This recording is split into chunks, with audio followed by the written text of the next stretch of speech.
Na, iš Kauno mes persikėlėm į Vilnių, nes ten buvo perkelta ir švietimo ministerija. Ir čia prasidėjo Antrasis pasaulinis karas, tai yra jis prasidėjo faktiškai anksčiau. Bet Hitleris įsiveržė į Lietuvą, o, taip sakant, pradėjo karą su Tarybų sąjunga 41 metų birželio mėnesį. Birželio 22 dieną. Per kelias dienas Kaune ir Vilniuje nei tarybinės kariuomenės, nei kokių nors tarybinių veikėjų neliko. Visi pasitraukė, pabėgo, galima sakyti, jų tarpe ir tėvas, nes naujoji, taip sakant, valdžia turbūt jam nebūtų atleidusi to ministeriavimo. Na, jis atsidūrė Maskvoje. Paskui per karą buvo fronte kurį laiką ir vėliau kartu su tarybinė kariuomenė grįžo į Lietuvą 1944 metais.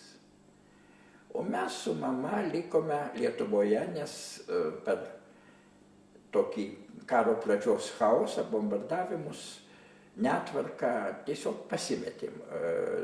Taip sakant, tėvas mus buvo išvežęs į Vilniaus priemiestį, paskui jau tą priemiestį nebegalėjo patekti, turėjo trauktis į Minską, paskui į Maskvą. Ir mes su motina likome Lietuvoje, o jis atsidūrė anapus fronto linijos. Motina kaip tarybinio ministro ir, galima sakyti, komunisto, nors sakiau, jis tada partijos narys dar nebuvo, žmona buvo areštuota. Areštuota ir ją beveik rengėsi sušaudyti. Iš kalėjimo išėjo pražilusi, nors tada buvo tik 28 metų. Jauna, graži moteris. Ja, tardytojas lietuvis, ją be ko kito bandė įrodyti, kad ji yra žydė. O tai būtų reiškia tikrą mirties sprendimą.